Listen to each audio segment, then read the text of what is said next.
नमस्कार दोस्तों, स्वागत है आपका तेजश्री ई पढ़ाई चैनल में। और मैं रश्मि आज आपके लिए लेकर आई हूँ तत्सम और तद्भव शब्द। तत्सम और तद्भव में आपकी जितनी भी प्रॉब्लम है आज के बाद दूर होने वाली है। ठीक है, तो उसके लिए आपको वीडियो को अंत तक देखना है और लाइक कीजिए एंड शेयर और सब्सक्राइब के बटन को दबाना बिल्कुल भी ना भूलें। तो शुरू करते हैं तत्सम और तद्भव शब्द। सबसे पहले तो हम इसका अर्थ समझेंगे कि तत्सम का मतलब होता क्या है। देखिए, तत्सम दो शब्दों से मिलकर बना है। नंबर वन तत्, नंबर टू सम।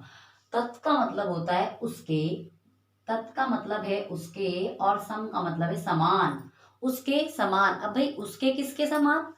यानी संस्कृत के समान, जहां से हमारी हिंदी भाषा आई है। हिंदी भाषा कहाँ से बनी है? ये सबको पता है कि संस्कृत से पहले तो संस्कृत थी, अब हिंदी भाषा संस्कृत से बनी है। ठीक है, तो उसके समान का मतलब है संस्कृत के समान, यानी ऐसे शब्द जो संस्कृत भाषा से सीधे आ गए हैं और आज भी उसी रूप में हम उनको प्रयोग कर रहे हैं। ठीक है, तो तत्सम यानी उसके समान। किसके समान? संस्कृत के समान। पहली भी बात इसमें याद रखनी है, तत्सम मीनिंग से ही पता लगा लेंगे हम। अगर हमें इसका अर्थ पता है तभी तो हम पता लगाएंगे कि तत्सम शब्द हैं कौन से। तो तत्सम यानी उसके समान, संस्कृत भाषा के समान, संस्कृत के समान। तो ऐसे शब्द होंगे जो संस्कृत से सीधे आ गए और आज भी हम उनका ऐसे। वो कौन कौन से शब्द है देखिए, अग्नि, सूर्य, दधी, पुत्र, उष्ट्र। ठीक है, ये शब्द जो है संस्कृत के हैं और आज भी हम इनको, मतलब इनको संस्कृत से लाया गया, संस्कृत से सीधे आए ये। और आज भी हम इनको अग्नि को अग्नि कहते हैं, सूर्य, दधि, पुत्र, उष्ट्र। ठीक है, अब देखिए जब हम इसको पढ़ेंगे तद्भव को तब हमें पता चलेगा। ठीक है, अब आ जाइए तद्भव शब्द में। अब देखिए तद्भव का भी पहले अर्थ समझेंगे, उसके बाद इसके बारे में पढ़ेंगे। तद्भव भी हमारा दो शब्दों से मिलकर बना है, तत् और भव, जिसका अर्थ होता है तत् मतलब उससे होना। अब उससे किससे? ये भी वही गया संस्कृत शब्दों से। यहाँ क्या था? उसके समान, संस्कृत के समान है शब्द, ज्यों के त्यों है, जैसे थे वैसे ही हैं। ठीक है, और यहाँ क्या हुआ? उसके, तो ये तद्भव में क्या हुआ? उससे होना, यानी उससे किससे? संस्कृत से उत्पन्न। यानी तत् का मतलब है उससे, भव मतलब उत्पन्न भी या होना, कुछ भी। भव यानी उत्पन्न, तो उससे उत्पन्न, संस्कृत से उत्पन्न हुए हैं जो। देखिए संस्कृत शब्दों से परिवर्तित होकर या बदल कर जो शब्द बने हैं वो आएंगे तद्भव में। यानी ऐसे शब्द जो निकले तो संस्कृत से ही है सीधा, लेकिन आज इनका स्वरूप क्या हो गया है? वो चेंज हो गया है, बदल गया है। ठीक है, और वो क्यों बदला है? देखिए ये शब्द कौन से हैं? तद्भव यानी संस्कृत से ही उत्पन्न हुए हैं। शब्द कहाँ से बने हैं? उससे होना मीन संस्कृत से ही आए हैं, वहीं से उत्पन्न हुए हैं। लेकिन कैसे? परिवर्तित होकर, ये बदल कर बने हैं। अब वो कैसे बदले? देखिए अग्नि का क्या हो गया यहाँ? आग। अग्नि था, उसका परिवर्तित रूप क्या है? आग। तो आग जो शब्द है वो तद्भव शब्द कहलाएगा और अग्नि जो है वो तत्सम शब्द कहलाएगा। ठीक है, यहाँ क्या क्या मिलेगा हमें? तद्भव में बदला हुआ रूप मिलेगा। किसका? इन शब्दों का, संस्कृत वाले का। ठीक है, उससे होना मीन्स याद, इन दोनों का मीनिंग याद रखना बहुत जरूरी है। भव याद रखेंगे, तत्सम मतलब समान। ठीक है, यानी उसके समान। और यहाँ पे तद्भव मतलब होना है होना, उत्पन्न होना। तो यहाँ तो याद रह जाएगा आसानी से। उसके समान मतलब संस्कृत के ही शब्द, ज्यों के त्यों है, जैसे के तैसे। और यहाँ क्या हुआ? उससे होना, उससे ही बने हैं, यानी जो इनका बदला हुआ रूप है वो तद्भव में आ जाएगा। देखिए कितना आसान है इनको याद रखना, सिर्फ इनका मीनिंग समझने से ही साफ क्लियर हो रहा है। ठीक है, अब और आसान करते हैं इसको। देखिए तो हमें याद क्या रखना है? तद्भव में आसानी से याद हो जाएगा कि ऐसे सब जो संस्कृत से आए हैं पर आज इनका रूप बदल गया। अब ये रूप बदलने की ऐसी क्या, क्यों बदला? मतलब ये रूप ऐसी क्या आ गई थी आफत या परेशानी कि इनको बदलना पड़ा? देखिए हम लोग क्या है आज की डेट में इंसान, हम क्या चाहते हैं कि हमारी लाइफ कंफर्टेबल से भी कंफर्टेबल हो जाए। मतलब जो कंफर्टेबल इस लेवल का है हमें वो मिल जाए। अगर हम अभी यहाँ हैं तो हम यहाँ पाना चाहते हैं कि आरामदायक हो। ठीक है, तो अब जो संस्कृत के शब्द होते हैं इनको उच्चारण करने में परेशानी होती है, ये कठिन होते हैं, इनका उच्चारण करना कठिन होता है। ठीक है, इसमें हम कोई बदलाव नहीं कर सकते, जैसे हैं इनको ऐसे ही बोलना पड़ता है। और हमने अपनी सुविधा के अनुसार क्या किया? इनका स्वरूप बदल दिया आज, है ना। हमें आग बोलने में सुविधा होने लगी, हमें कंफर्टेबल लगा, आरामदायक लग रहा है शब्द अपनी सुविधा के अनुसार। तो और हम इनको क्या करते हैं, तद्भव शब्दों को हम अपने डेली यूज में प्रयोग लाते हैं और तत्सम शब्दों का प्रयोग हम डेली यूज में नहीं करते हैं। कभी आपने आपने बोला है वहाँ किसी के घर में आग लगी है तो क्या कहते हैं, अग्नि लगी है? कोई कहता है ऐसे अग्नि लगी है? वहाँ नहीं कहते। हम क्या कहते हैं, आग लग गई है ना। ये हमारे डेली यूज में याद रखना। देखो कितना आसान है। तद्भव जो शब्द है हम डेली यूज में अपने उनको प्रयोग में लाते हैं, ठीक है। और जो तत्सम है उनका यूज हम डेली यूज में नहीं करते हैं। तत्सम का उच्चारण कैसा होता है, कठिन है। उच्चारण करना यानी प्रोनाउंस करना, इसको उच्चारण करना यानी बोलना कठिन होता है, ठीक है। और तद्भव का उच्चारण करना कैसा होता है, आसान है भाई, सरल है, ठीक है। तद्भव का उच्चारण करना सरल है और तत्सम का उच्चारण करना कठिन है, ठीक है। और जो तत्सम व वो तत्सम जो शब्द है सीधे संस्कृत से ज्यों के त्यों लिए गए हैं। ज्यों के त्यों मीन्स जैसे थे वैसे ही, ठीक है। और यहाँ क्या हुआ, इनका बदला हुआ रूप। यहाँ क्या हुआ, बदला हुआ रूप। आज जो हम इनका प्रयोग कर रहे हैं वो कैसा है, इनका बदला हुआ स्वरूप है, ठीक है। अब देखिए यहाँ दधी, संस्कृत में यहाँ तत्सम शब्द है दधी, तो यहाँ क्या है, दही। अब बोल के देखिए ना, दधी। हम कोई बोलते हैं मम्मा हमें दही खाना है, नहीं बोलते ना, हम क्या बोलते हैं, हमें दही खाना है भाई, दही खानी। तो जो हमें बोलने में आसानी हो रही है और हम इनका अपने रोजमर्रा की जिंदगी में प्रयोग करते हैं इन शब्दों का, वही हमारे तत्सम शब्द, सॉरी तद्भव शब्द हैं। अब देख लीजिए यहाँ पुत्र। पुत्र कोई कहते हैं, अरे मेरा पुत्र कहाँ गया, हम कभी ऐसा कहते हैं? ये कहाँ होती थी बात, सतयुग में बोलते थे पुत्र कहाँ चले गए हो तुम। आज क्या कहते हैं हम लोग, बेटा इधर आओ, बेटा ये काम कीजिए, बेटा वो काम कीजिए, होता है नहीं। हम पुत्र तो बहुत कम यूज करते हैं, बेटा। आप देखिए उष्ट्र, अब बोल के ही देख लीजिए ना इन शब्दों को कि ये हमें बोलने में कितने आसान, ये शब्द आसान लग रही है। अब बोलिए उष्ट्र। उष्ट्र कोई कहता है आज मैं उष्ट्र की सवारी करके आया हूँ, कोई नहीं कहता। हम क्या कहते हैं उष्ट्र का, ऊंट। आज भी मैं ऊंट की सवारी करके आया हूँ, हमें बोलने में आसानी हो रही है। तो पहली ट्रिक तो याद रखेंगे कि तद्भव जो शब्द हैं बोलने में सरल होते हैं, उच्चारण करने में सरल है, और जो तत्सम है वो कठिन होते हैं। ये मेरा भी एक्सपीरियंस रहा है कि ऐसा होता है, ठीक है। तो वो मैं आपके साथ शेयर कर दिया है मैंने आज, कि आपको पता लग जाएगा कि तद्भव और तत्सम को पहचानने में आसानी होगी, ठीक है। तो इसमें इतना है। अब हम देखते हैं, इनको याद नहीं करना है, तद्भव और तत्सम अगर हम पढ़ने बैठ जाए तो इतनी बड़ी लिस्ट है कि एक बुक भी कम पड़ जाए। एक बुक अगर हमने कर ली तो फिर हमारे दिमाग में अभी और छूटा है, तो हम इसको याद कर ही नहीं सकते हैं, कितना याद करेंगे।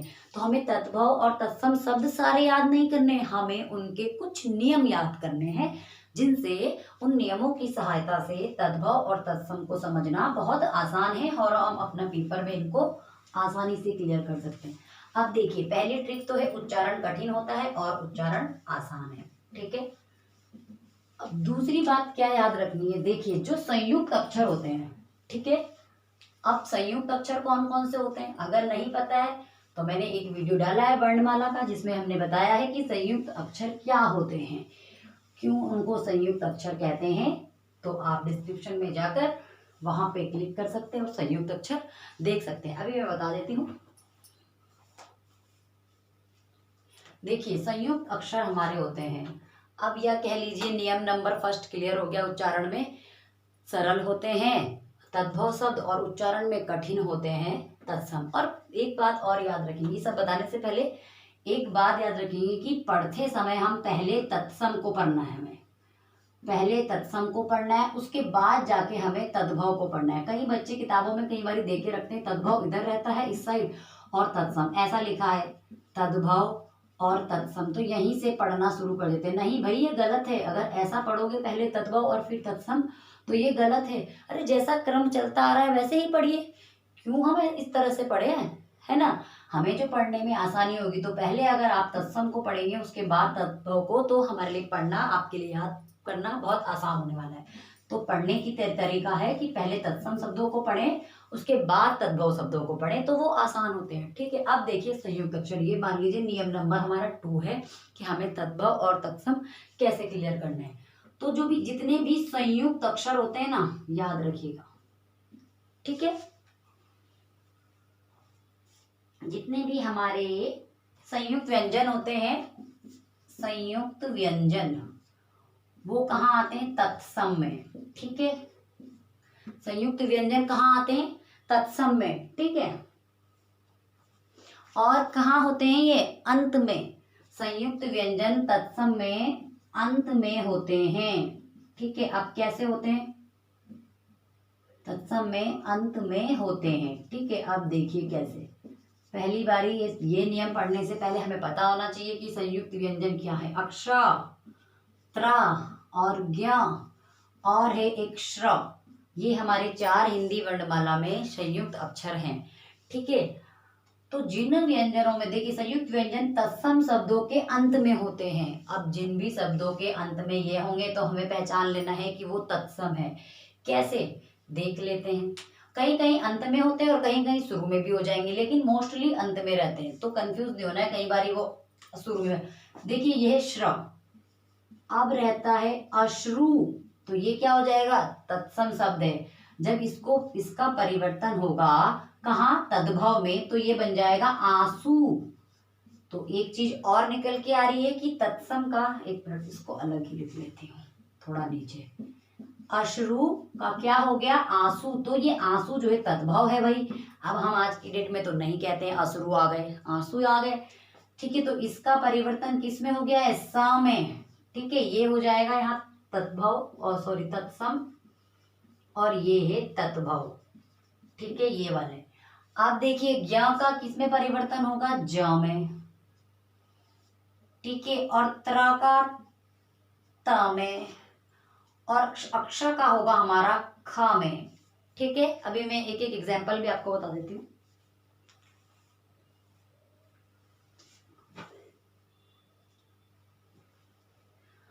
आप देख लीजिए इसका एग्जाम्पल, जैसे मैंने लिखा इसका,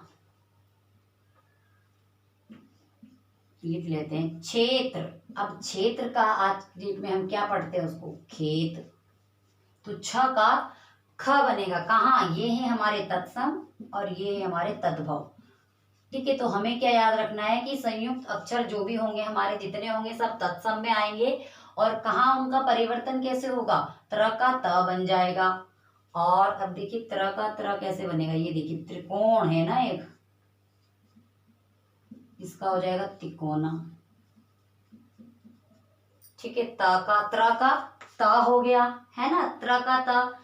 या एक और देख लीजिए क्षीर, आज की डेट में उसको कहते हैं हम खीर, ठीक है। पहले होता था वो क्षीर, आज हो जाएगा वो खीर, ठीक है। तो ये इस तरह से कुछ शब्द होते हैं जिनको हमें क्या होता है? समझना होता है कि ये कैसे बदल रहे हैं, क्या हो रहा है। एक और ले लीजिए चैत्र। अब आपने यहाँ पे ध्यान दिया होगा, त्र का त हो गया है, छ का ख हो गया है। ऐसे ही चैत्र महीना होता है ना, उसका क्या हो जाता है? चैत का महीना। त्र का त कर दिया है यहाँ। यानी ये बोलने में, ये हमारे उच्चारण में हमें कठिन लग रहे हैं, इनका हमने क्या कर दिया? थोड़ा सा आसान कर दिया। ये तद्भव है, यानी इसका बदला हुआ रूप है। तो बदले हुए रूप जितने भी होंगे वो क्या कहलाएंगे? हमारे तद्भव, ठीक है। बदला हुआ जो रूप होगा वो कहलाएगा तद्भव। तो याद रखना है तत्सम शब्द जिसमें छ का ख हो जाता है तद्भव बनाते समय, ये ख में आएगा। ये त्र, त में, ज्ञ, ज में, और क्या है? श्र का श, ठीक है। तो ये ध्यान रखेंगे। और इसके एक दो एग्जांपल कर लेते हैं।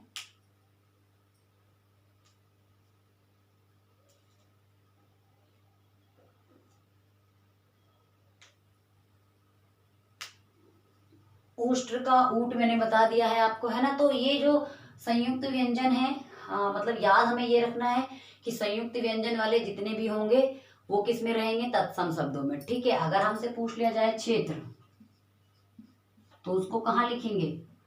भाई वो क्षेत्र दे दिया जाएगा शब्द हमें क्वेश्चन में कि क्षेत्र जो है तत्सम है या तद्भव है, तो हम कैसे पहचान लेंगे? बड़ी आसानी से, क्योंकि दोनों में क्या है? संयुक्त व्यंजन है, त्र भी है और छ भी है। तो ये दोनों क्या कहला, ये वर्ड क्या कहलाएगा? हमारा तत्सम शब्द होगा। ये क्या होगा? हमारा तत्सम। अगर खेत दे दिया तो ये खेत क्या है? इसी का बदला हुआ रूप है, क्षेत्र का खेत बदला, ठीक है। तो ये होगा हमारा तद्भव। तो चलिए अब हम इसके कुछ एग्जाम्पल देख लेते हैं, जैसे कि मैंने कहा, ठीक है। अब देखिए इन्हीं से रिलेटेड, ठीक है। तीक्ष्ण, एक शब्द है तीक्ष्ण, यानी इसका क्या हो जाएगा, तीखा। देखा ना, छ का ख बनाना है, तीखा। ठीक है, तीक्ष्ण का तीखा। और देखिए हम और देखते हैं और क्या क्या है। एक लिखते हैं हम श्रृंगार। श्रृंगार का क्या लिखेंगे, श्रृंगार। आज की में हम क्या बोलते हैं उसको, श्रृंगार। श्रृंगार तो कोई नहीं बोलता, हम क्या कहते हैं, श्रृंगार। ठीक है। और एक होता है हमारा लक्ष्य। लक्ष्य को क्या कहते हैं, लाख। अब हम उसको लाख बोलने लगे, लक्ष्य नहीं बोलते।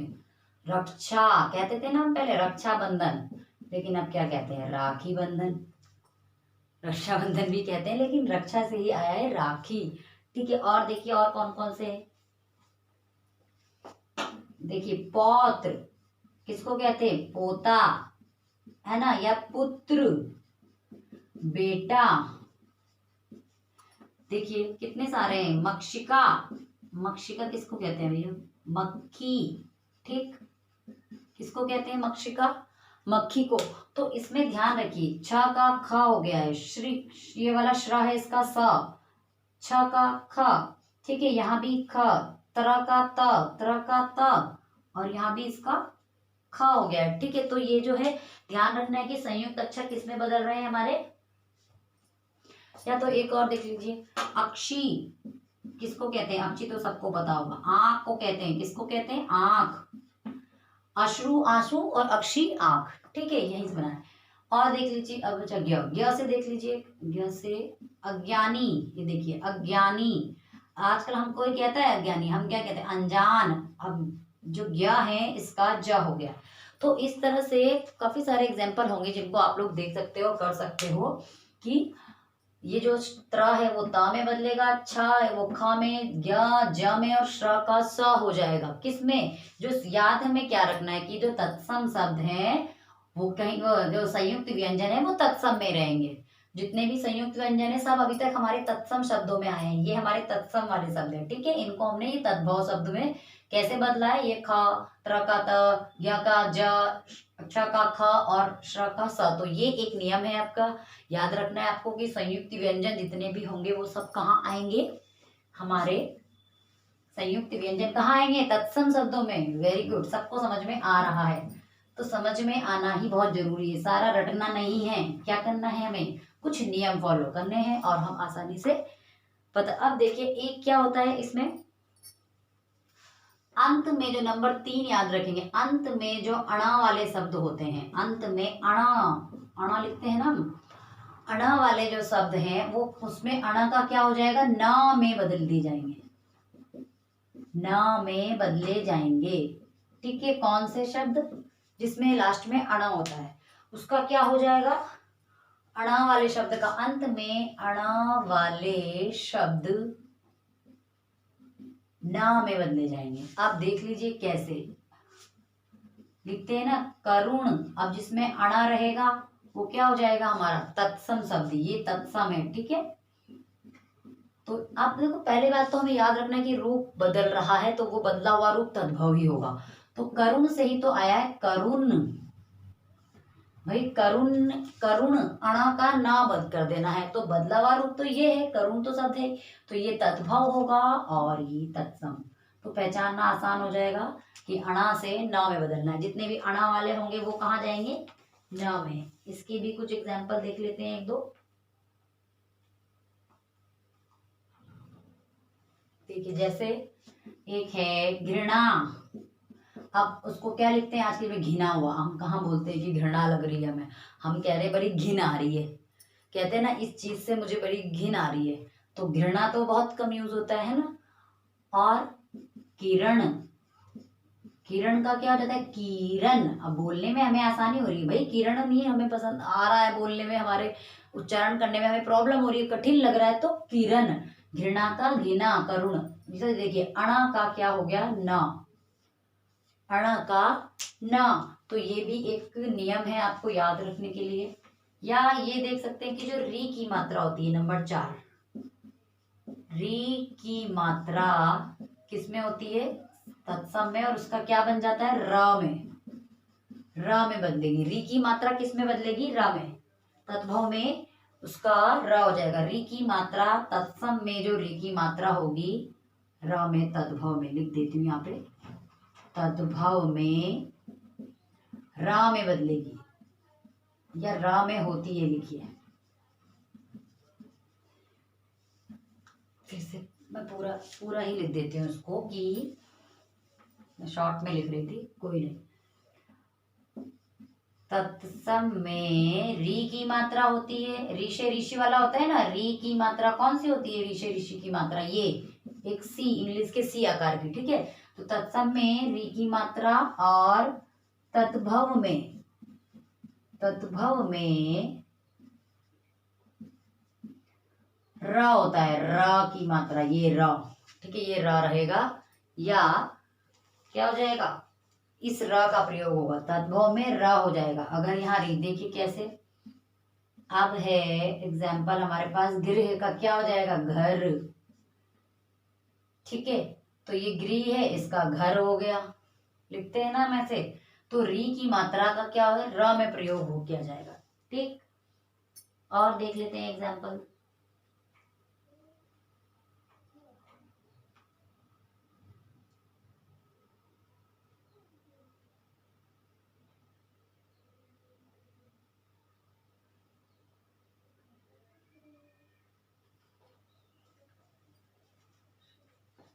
एक और है नृप, नृप को क्या लिखते हैं हम, नरेश। तो नरेश आज की उसमें लिखते हैं, और नृप, या इसको राजा भी लिखते हैं, ठीक है। तो आप राजा लिखे या नृप का नरेश करें, ठीक। तो ये हो गया री की मात्रा वाला। और एक और ले लीजिए। तो इस तरह से हमें इसको पहचानने में आसानी होगी कि तद्भव शब्द को सारे याद नहीं करने पड़ेंगे हमें, ये इन नियमों को फॉलो करके हमें सारे तद्भव शब्द पूरी किताब नहीं रटने बैठ जाना है, ठीक है। आप देखिए एक और है श, जो ये तालव्य श होता है, इसका किसमें परिवर्तन होता है, श में, तद्भव शब्दों में, ठीक है, स में। देखिए जैसे लिखते हैं स्वसुर, नंबर 5 ये, ठीक है। श का यहाँ तत्सम में ये श रहेगा, तालव्य स, और तद्भव में दंती सा में परिवर्तित है। स्वसुर कहते थे ना पहले, आज क्या कहते हैं, ससुर कहते हैं। स्वसुर तो कोई भी नहीं कहता आज में, है ना, स्वसुर कौन कहता है, नहीं कहते।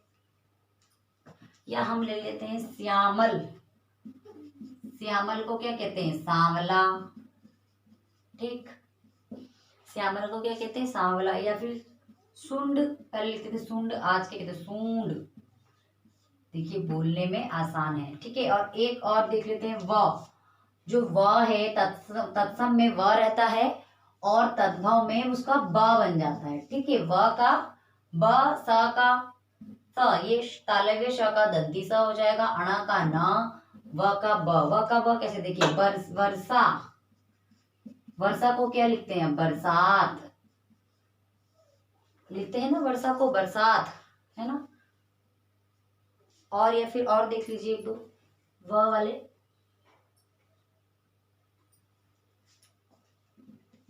देखिए वक, अब क्या कहते हैं हम, वक कहते हैं बगुला, क्या कहते हैं, बगुला। या पहले कहते थे वानर देखा, आज हमने वानर देखा, बिल्कुल भी नहीं कहते, हम कहते हैं बंदर देखा है हमने, है ना, ऐसे तो कहते हैं हम। तो ये छोटे छोटे हमें कुछ याद रखना है कि व का चेंजेस देखिए कितने, सिर्फ 6 है। पहला अणा को न में, अणा जो जितने भी अणा वाले होंगे, करुण, घृणा, कर्ण भी आता है इसमें, कर्ण यानी कान, देखिए कर्ण का हो जाएगा कान, है ना।